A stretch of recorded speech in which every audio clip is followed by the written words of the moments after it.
The wrath of divine love. Ose osro dono abufuhye. Abusiafo na otwe asan akọ apro abeto yebion. Yabeda munyina ase se modaso ede mofidie ede to London Ghana menda kwanfo Sabbath school na feature semu empensem mu. Kote munyinara ye no esua disua bi a watun ni God's love and justice. Onyankopon do ene na tentenene. Ye no wa ya disua no mako enan. Ene yepese ye no to aso ne hwe adisua na de etoso enum no. Se wo hwe adisua na tifi asem na ose osro do no abufuhye ana se the wrath of divine love. Yebasisia.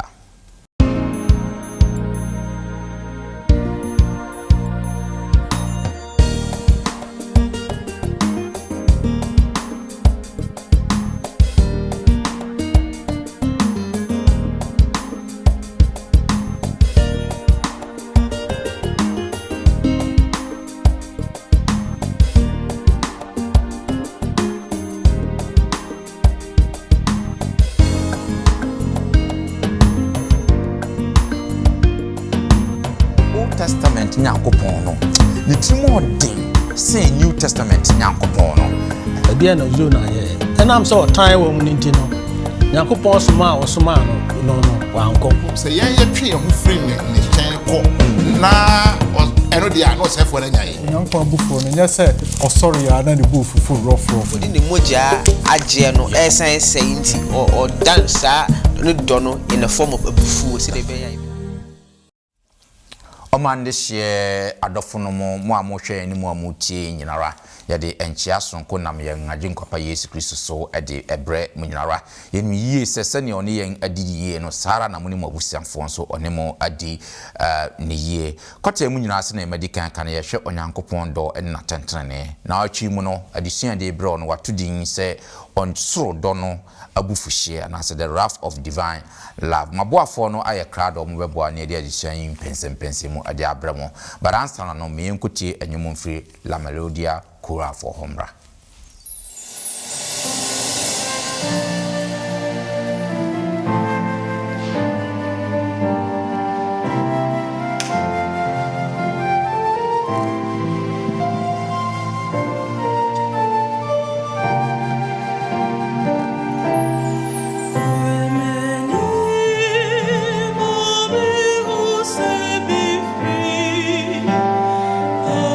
Amor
yɛda la melody afo na se enwuma omode abrayen ene na media asida pesi nso ebema 3ABN TV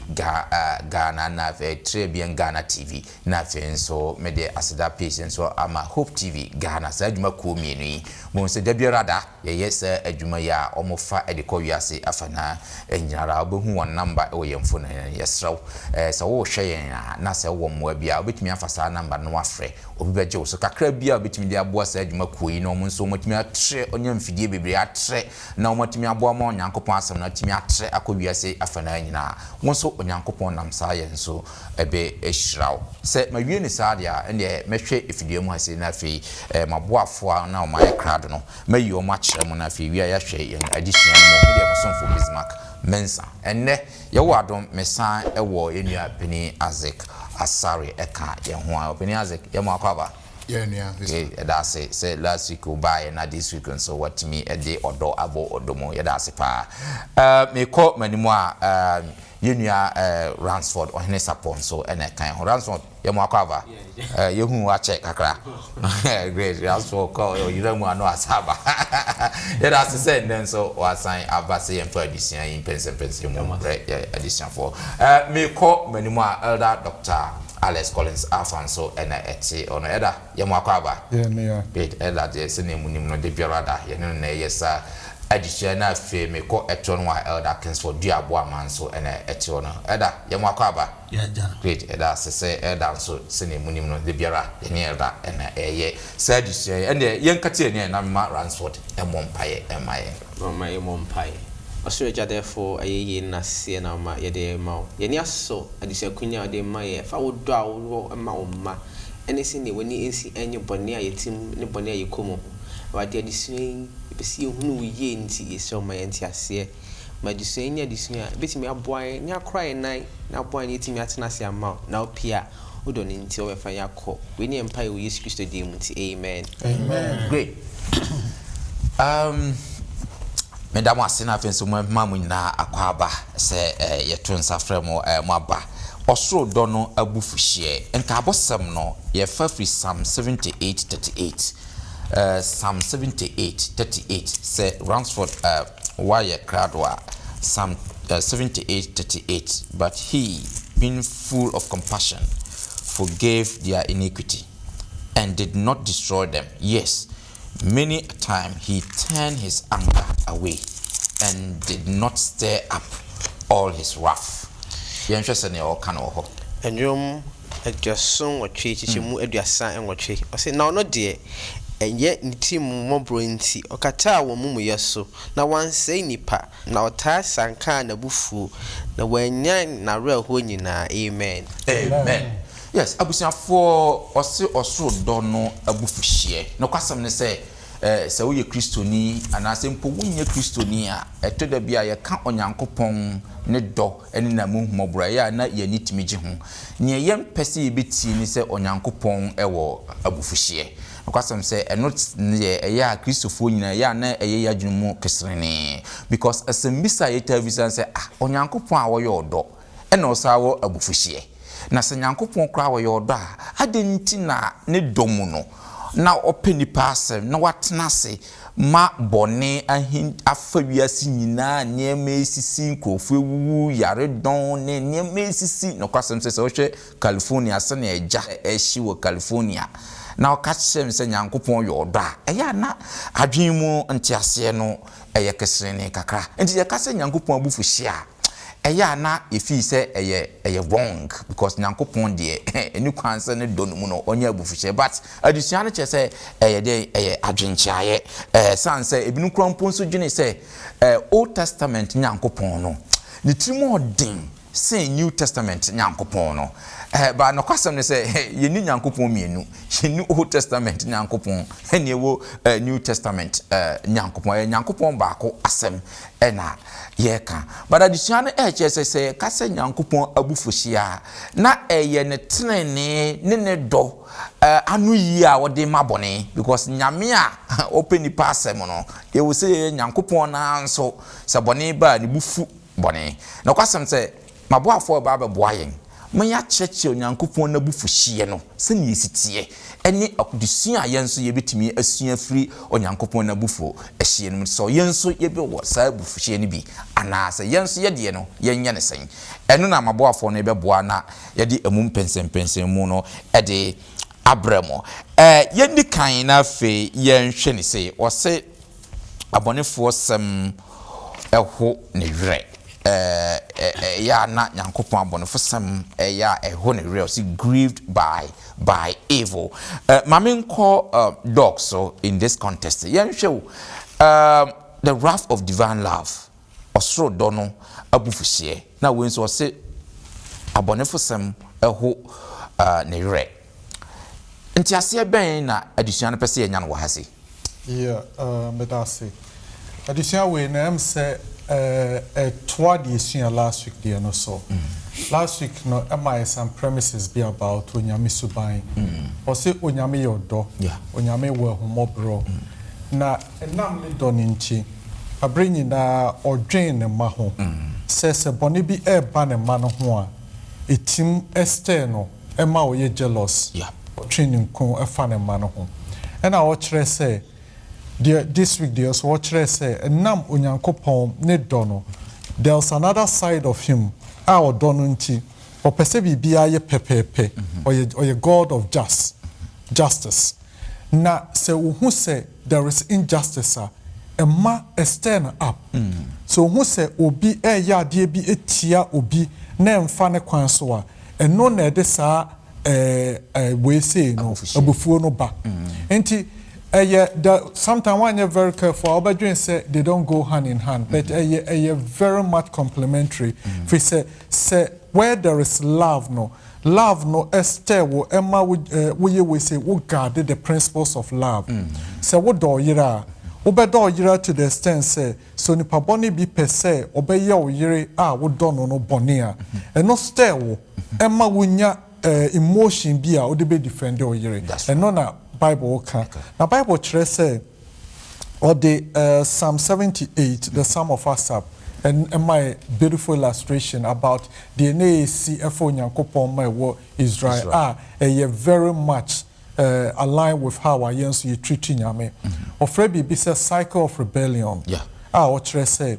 Onyankopon boy and I'm saying a manti Onyankopon ne protect here. Now Bible say Onyankopon or ye conqueror. Na untimu stay baby abonewo. Enti from time to time no ne ma Psalm 78 refer to Israel fa nyina ho. Enti edru baby ne ye bone a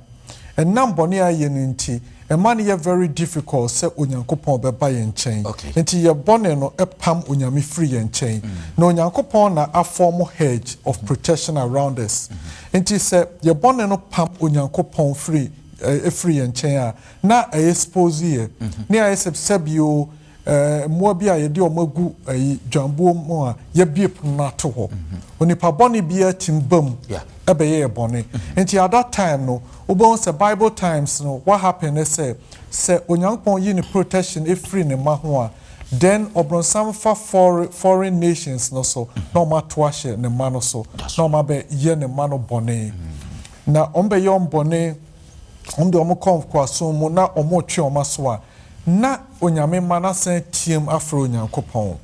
enti enam so onyankopon ye humobro nti so tese ne ma no esu a na wasan ba beje ne ma no that's right obeje ne ma na obisani obi kan na sem bi o say so obi tonsuo mu na oyi na wuyi no ne ho nyina na no so ho that's right first time abeyin de otum so na no waye na no bokoboko medase be ne ho ehwo no na fe was atikansem kese enti after some time no won say na nipa no completely forget about situation omo wo onyankopon yi omo no na omo san slip back into boneno enti om slip into boneno biemu a na onyankopon aye atwe no ho then na foreigners abefo then they cry unto God no onyankopon abufuo aba foreigners no so no asa akwaje omo na yes a circle a go round sa great me da say abusiafo ye hwe onyankopon osoro abufuhie wanhwe a obeka say kase onyankopon buafuo ya na ye adwen mu nsere ne kakra na ye chiechire mu onyankopon abufuo no eye nyesoɔ anaasɛ ɔsɛ tenene nyesoɔ a wɔde tia bɔne ne atɛnkyea ɛno ne onyankopɔn abufuo sɛ ne nte sɛ onipa deɛ yɛ a yɛka ho asɛm ma boafoɔ no boa ma yɛakyerɛkyerɛ emu sɛ ne sikyɛ yɛhwɛ ɔse God is slow to anger onyankopɔn bo kyɛrefu ɛda ɛno nso no yɛbɛhu ne sɛn onyankopɔn ne bo kyɛrefu no yɛbɛkyerɛ aseɛ sɛn yo me da se menua sɛ doc de afamu yie sɛ nyankopɔn ɛne bɔne ɛntumi ɛnhyia mmerɛ bi a bɔne ɛbɛda adi no onyankopɔn twe ne ho nanso sɛ yɛhwɛ twerɛ no mu a na yɛsua onyankopɔn sɛdeɛ ne suban ne dɔ no ɛsiti a nyankopɔn yi ne ho mmɔborɔ ɛne na yɛmiyɛ so adi grace and mercy ɛno na ɛma onyankopɔn n'abufu hyeɛ no yɛbɛka sɛ it slows down a bit sɛ yɛkɔ twerɛsɛm mu a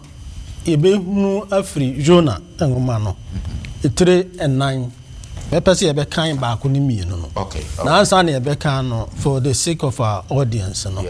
yɛnhu Jona tebea wokɔ mu onyankopɔn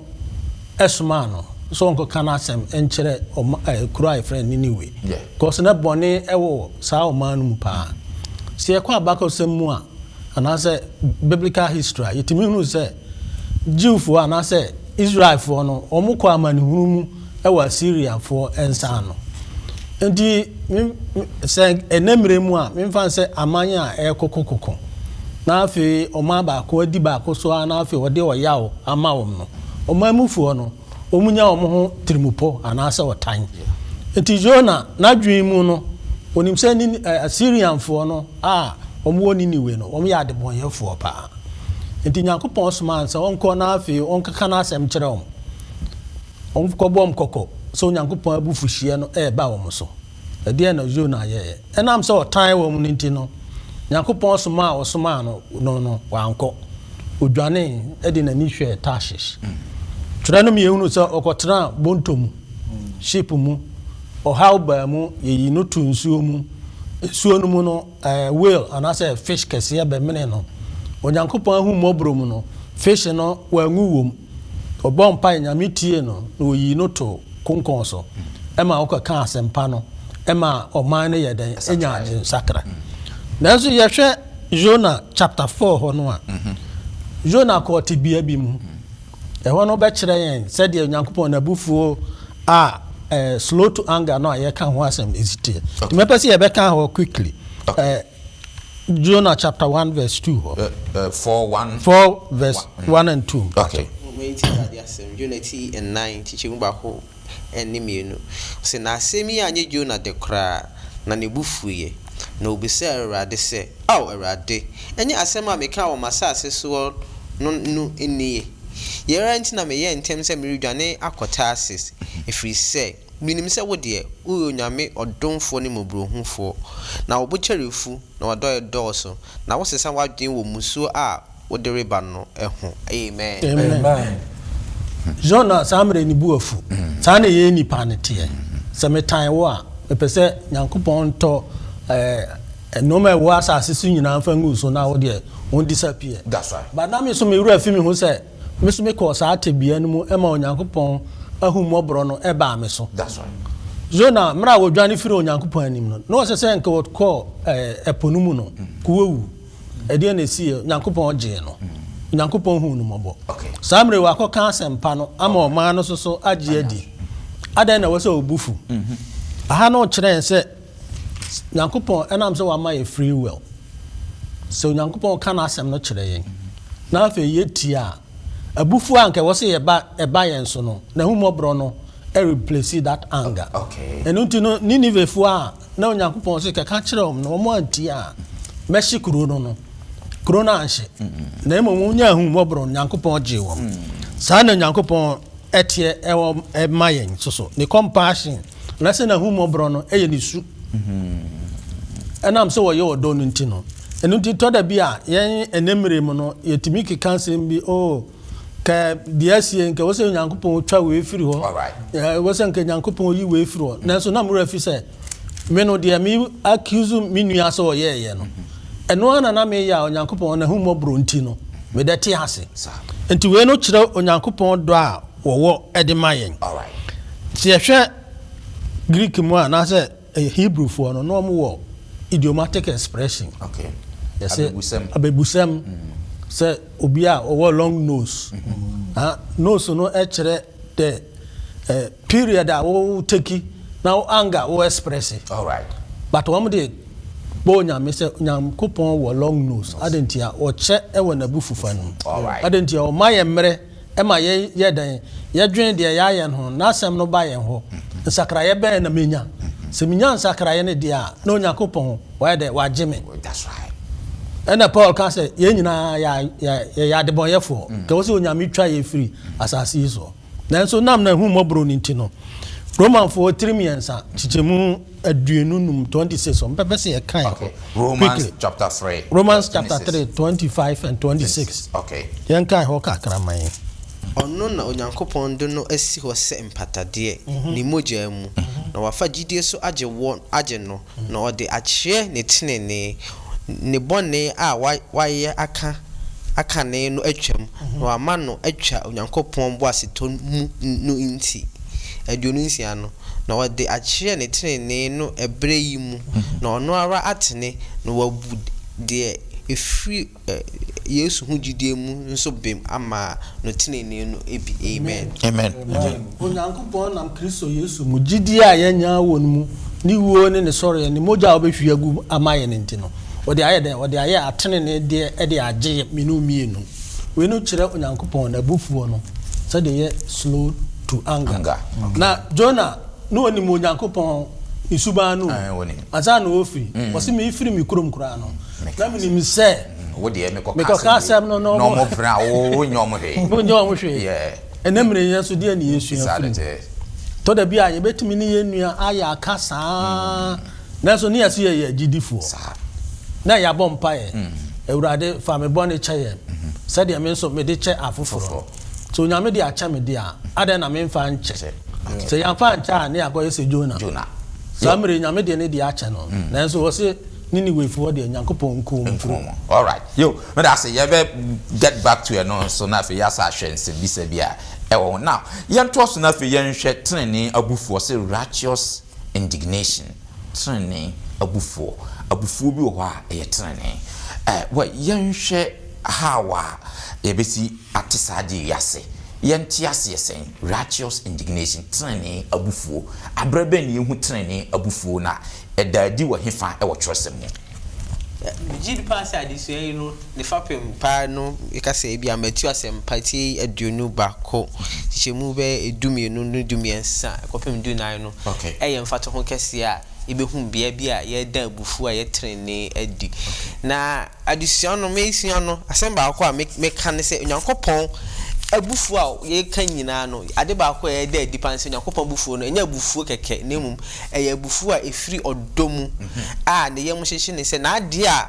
wodi ne moja agye no esan seinti or dan sa no dono in the form of abufu se de be ya be free bone no ho eninti Matthew asempati aduonu ba ko chichemu edumienu no dumiensa no se wo kan adisua na abra Yesu kwa sorry fia okoto se ya dane efia ese ba ho behu nyankopon mo bro behu nyankopon adom ye ba na ni afoforo be che onyankopon adom wode adom ye ne oma wa ye ma ye de be hye afoforo nkran no na ho mum abaye bia ye popo amanfo ye sisi amanfo nyankopon asem no ye nka ne se de etie no ahomete yaw no hwese ne ma ebi ewo opese nkomo ba nanim abesua na asem ewo opese mo ba ne na ase abehwe nanim adom omo ba bagya yaresa na emum wona owo aso dem ho no enye ne sa no hu se odane abufuo adi ye mi hu abufuo se ne ntrene no esiti afi se ohwehwe se yenye se na se nka ekro na so enye sa na ekro enti ye bibiara nyakopon hu se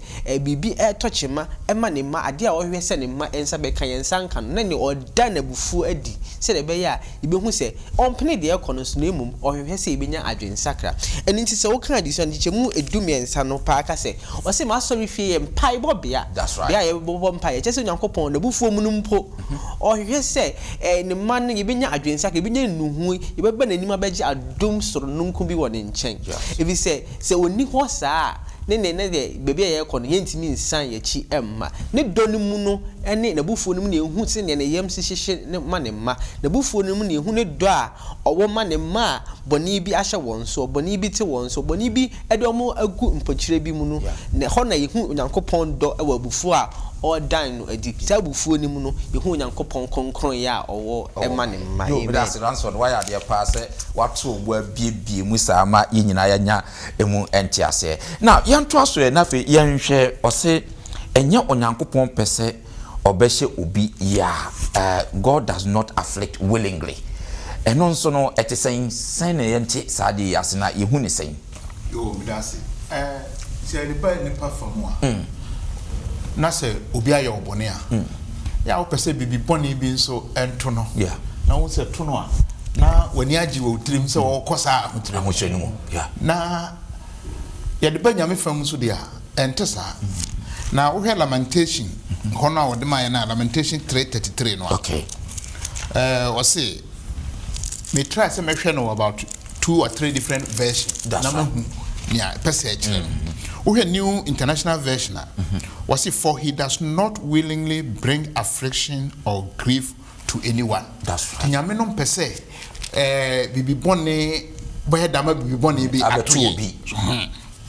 Yehwe Christian standard version was it for he does not enjoy bringing affliction or suffering on mankind. Yes. Now, Yanko Good News Translation was it he takes no pleasure in causing us grief or pain. That's right. Yanko International Standard Version for he does not deliberately hurt or grieve human beings. That's right. It the 2 year no, the baby 2 year no, and you nyame and na this at the constitution so no amayen. What time say plan say me we come on. Yene ankasa ya bone no. Bone no and so na ampempi no se de na eda eka no onyame ne bocherfu on take revenge immediately said ye pen no he's slow to anger and after so ma ye bre a ye de betimi asesa ya dwene na se ye ya no de cheye ni asa koye ni asa no ye sa ba no de acheye after bedum bi a ye ya no onyame gyaye said yo wo hwe you can call from Mukone Buketneza, or Giant, no the Pama, and no, now opportunity no anywhere to be a oh Giant, I ran here saying Yaquanian and Sam, back, they are some man in chair, then not just say you more. I had to say Ocrovo, Obu Ocrovo near Tunofo, Untie, a Tunofo, Untie, a Tunofo Untie, Daco, and I say, we will to pay no cock prison. Oko that prison one, eh, your bonino, a wayano, and a disaster. Nti de yɛkyerɛ na sɛ onyame abre bia wa yɛkra do so be na mmom sɛ yɛn yɛtwe yɛn ho free ne nkyɛn kɔ na ɛno de a na ɔsɛfo na nyae na opportunity no ansa ma sɛ yɛnsa ma ne nkyɛn de a na kyɛ sɛ ɔsɛ yimu ana ne ɛkɔdɔ me da ase pa wa yɛ ade mpanimfo wa kasa bi sɛ kroba na kɔ a ɔma bi mu sa Koba no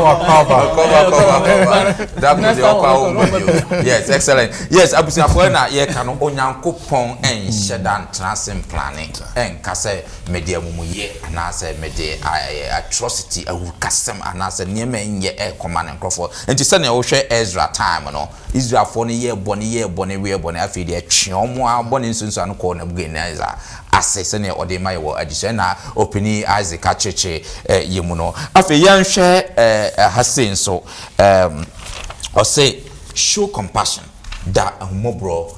adi ede no nso no san na yenye saade yi o se da ahumobro adi etisen yeah now chin yesua afa onyankopon abufuo the Bible say onyankopon abufuo no enye simple ayisa there are some Bible texts be or can say wa obeye say obeye boni obeye we onyankopon abufuo no ba so a terrible yes na esi who the principles and ya kire say onyankopon abufuo no nya say o sorry ya na ne bufufu rough there's a reason that the abufuo no ba onyankopon your do na onyankopon ewo ne ma wo wagie a wo boy ho ban say na emia Ransford kan no na every time bia obronsam pesa oba ebe say ne ma no eno na ede say abufuo no ba say obe step up na wagie ne ma no enti yesi etiase sa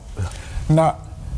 anytime bia sa abufuo no beba no ɛyɛ bɔne from the other side ɛna trigger saa abufuo no. Yeah. But asedan kanya me din sɛ onyankopɔn sɛ mmerɛ bi bɛba ɔba ɔbɛbɔ asase foforɔ ɔbɛbɔ ɔsoro foforɔ na bɔne ne all those way a nkɛbɛ trigger onyankopɔn wrath no will be done away with it. That's right. Until there will be a time onyankopɔn abufuo no will be completely over. There will be no need for a bɔne evil nyinaa ne we nyinaa is gone. Now one say see we say correct perspective ye nipa. Sometimes you move we hide behind these Bible texts, especially there you kind about Matthew used to call ya a sorry fear na binmo ye the any so mo ya ni bufu ye no. Ya so bibi kakra bia ne ye pay bufu so hwe awrade kra yesu so kra bufu ye. Ntimi so me ye say me okay say me bufu. Then we move to the extent say not just a bufu no, but even we want to administer justice, judgment out of your bufu no. Yeah. The Bible says when it comes to judgment, onyamin kwa na hye ne nsem. Onyankopon fa judgment emo bia. Enti adisua no hye say onyankopon ne bufu for the right reasons. Ejina odoso. Na onyankopon hye say yenso say obi ye bibi na ye ya boni obi ye evil to us, we should leave it to God for God to deal with it. Enye ye no de hye yensa. Into vengeance say yedi bibi tu obi ka yedi bibi tu obi kan o my Bible text be brave. That's right. So we share this no more o my Deuteronomy Proverbs 20:22 Proverbs 24 verse 29 Romans 12:17 to 21 and Hebrew 10:30 the ni nyina can say abreto e wo nyankopon ho memfa enhye wonsam so bi ye bibia onyankopon Psalm 34 said the eyes of the Lord is on the righteous. Onyame hu bibia jaimo onyankopon. Onyankopon abufuo no, abufuhye no, it will deal with that evil. On fan share yensem. Say obi aye obibi enti wo ye bibi etuanka. Great. And yenhwe ha say na fe yenfa nhwe ye disuan because say na ye kan a bit tricky kakra because yenso ye wa asase you say at what point and yenso no sa abufushie kronkron righteous indignation we yanso ebetimi a express it because yanso ye waha ye hu niema bebre sabe eni nyankopon ade ne enkwa. How should we handle it? Waba sorifie ene yesu ni ha ono obetwe abawo na wonso ti asorifie nie ekoso no you can see say rightly no ene nyankopon asa no inconsistent. How should we express this? Say na yen kan no na enkoye to say we are seeking vengeance enkoye say be ka say omu ade ana say how do we do this because ye situation na nete yenso kita twosem no yesu nsu ni ho betwe aba ye be ye ne dey am say question ya we bu say question bi a ye nyina no asa Christopher no aye dadwen emayen if say eduru ba bi a ya na adwen say okay bibi ikoso won say me mayem from so mayem from so egu asafo nanimu ase egu Kristo animu ase wo so ye Kristo ni e de na wo say wo ye yeah Nyankopon say e wo say wo ba me ho wo ne me be kasa okay ba akumienu wo ba amantia kofa mpanimfo ebe kan ho wantia asafo mpanimfo mra tetan mantia wo say bubinsame ye den obosonsum ni. That's right. And none of a group will be a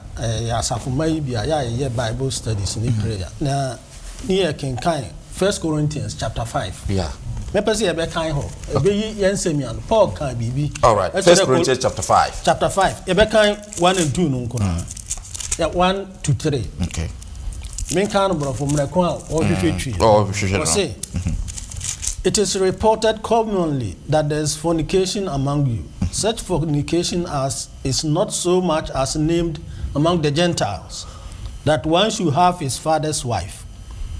2, and you are puffed up, and have not rather mourned that he has done this deed, might be taken away from among you. 3, verily, for I verily, as absent in body, but present in spirit, have judged already, as though I was present, concerning him that has so done this evil. O kind kwa baby waka say saa nipa no ma bunate na majano ama obonsam. That's right. No ka akira gidifo nye ayi wiasefo. Yeah. Pora hu saa ti bia yi wo nipa asafo no mu. Nso dia na asafo no ye said dia wo kan no ye nyina ya mu aya no. And o say you are puffed up. This translation be say you have become arrogant. All right. Prideful. Okay. If you say the ekoso no ese mu ani age ho. Obi an country. Nti mu nyina mu amamu babati so na ekoso. Na so Paul dia was say minimum nchen preprem na so huhu mu no babunufo. Okay. Nam de na ma obonsam. Said the be ya one ne honam no bedi na emom ne honhom ne de onyame be den. Ebe sakra no e wo ho. Question ya ye kan righteous anger. Bibi ikoso a ni se emu aya no. Na emom akwanya e be fa so aka no eno na ya na ye problem. All right. Eto da bi akwanya me me fa so aka no. Na problem no kura we ho no anka bia ano beje na akoye wes. Okay. Wow. And I thought the biso aye ha e bi han said e be ka no so ni emu aya no. Emu aya no. Na ye nyina no ye hunu se anamuntu a course ye nya papa ye nyina ase ye preso. Nsunsan so be na wasafo no so edin be na ye de ama Kristo. Yeah. Enti nyame abufu hye no a wo se yeslo no. And chere se onyame deal with at the same from so no eba no consequence no ho. Na emom tete no ana onyame bi asase so ye nyina ye wu na say agrada free so ebeku ye no samrom na Kristo so age na so ehun se ekoso a wo se ye ka ho asem na afi ye boa nipa no se me a mo anka ho asem a cheza mo no me. All right. Apesa me tram ayi me boni mu na me wu mu. All right. Ti mo mu ame na me free na ye nyina ye ntu ana mo pa enche Kristo di ani mo nyam. Amen. Amen. Me da say well senior can one last on this issue senior elder can more of individual level my boni atia wo so enti no me ba ho o ba me ho ya ka wa kamante ya go through process na steps that Matthew nyankopon dia amaye no ya go to ba we share collectively because she is Christ ko asol da mu hana na nye one on one na o deal with collectively no mu dey asol da na dane ba bi o mu digwa and our train about worms so collectively the church as a whole no is doing something that you team. How do we express it? We individual na team one. I said I make be also for kahu deacon penny kahu Sabbath school supporter and kahu you na kahu and na name nko yi. How do we express it like yesu ba your betwe aba no? Say na ye ye de that's what that beba no. Umza yesu twe aba no. Aba no de ko wan so. Omo amoton ana ase omo amoton. Omo amoton ne omoton no nyina no wa so ndam ho. But omo amoton no. Empanimfu asafo empanimfu ne omo awumnim de no amoton. One will dealing with them first. And this course wa asafo mu no. Say source no efri ba bi na eba. Yes efiti ya na aba. E wo say ye nyina no collectively ye hu say the course no ni Kristo asem no ebo. How do we deal with it? Okay. Mami ntie bi mfiri ha say. I'll say okay Bible say or the NC Israel feels so 7:4 say ye mo kokko say ye nsakra ya adwen. Enti mi gidi say ti say de Jonah in fact ho ayesua edition you know call mi gidi say okwa no kogina edwam sha say so opema kan asem no. Bible me say Jonah call ni we hene ho ko pem kan say ni say no Nyankopon sem aye na say mo ansaka amadwen say ni say na be ba mo so. That's right. O ka we no ho no hin sans no share ye tade tin tade mu say ebob na say na be ba de a ene say saka ya mi gidi say ye sa na ya safo yi so sa na tie Nyankopon de mpanyimfo asisi en so say om so enye ye so ahwefo. That's right. Say mfom so bi ba mi gidi say ye ko ho e bia say the sanfo ka say de otwa sane nim say na chia to da bia e bia bibia si ye hu say si mi de anka ye fa ha na nka ye na se mpo bia ye kono ya mane a mi gidi say mpanyimfo ho a de koto o manim say sofo say say mi de ke ye fa ha ye say ya ke bebo anampo anamo asafo ye koi de mi gidi say nye sa na chro na say ye nko ye mfa ha say e bia no mi gidi pan say adesua ye esua no de Nyankopon be say hu say de ye ho to no so enti no ansa na obetu bi anamo bi say mi gidi pan say wuni pakro na bo hu mfomso sa no say mebo mpaye ma asafo no bo mpaye say Nyankopon atemi asi mehu ne se ensese ekose ne mu mepese ye si kwan pa ne so kwan be na bese me mfa so Nyankopon be mu ohundie nyansa te se Nathan okoyi David aten no ohu fato ho no de ko ne sa na ensese ye so ye fa so as members ye hu se bibi nkwa ye mmom pa ye enye se ibi a ye ko anase ye pese ye kire se me na menim ade ye ne mum as a group no ye nyina ye pese ye kampom ni ko du Nyankopon anim nti no me bom pa ye ma za se adin antwe ne mum ahobrase mu Nyankopon ni so ni na di so mu so fo ye nye ne sei moma ye mo ho mpaye Nyankopon be kire sa na ye ya ye nyina no enam se ye ho hom kro ne ye hwehwe se Nyankopon adwuma de ahye nsa be koso nti no Nyankopon be me ehu be bia nhom so no na afi ono ache ye kwan excellent brilliant wa kan kama pa minim so obi wo bibi o person o de ka so say Ransford a cheche mu no say etwasu mu pa ye abusia for say ne ina yenim no yan so etwada bia ye betimi anya saa abufuo ni bi but asori no wo asori mpanifo ye processes a bibi nkoso a na ofi say enkoyia e de enkoye te se kwotwe aba ana ase koye sei nanso betumi afasa process no so ne amade achia no yatene no amana no so ayeye medamo ase se maboa ma yedi addition sei e de abre yedisuan for next week yedi addition etoso ensia no so e de ebe toa so ti se ne wan yu hu amfri this week din mo next week nso me yu hu amfri mo katuani na afi mema opening Isaac enshira addition no so emaye yo my mom pai na me da wasi enshira addition asi ubeka ye ho eduko wie nsui aboa ye me de addition ya ba wie boye na ba bia nsem ibedro bia no enchichire okra bi wure na emoa ye ni hu ye da wasi o Yesu din mo nti amen Amen.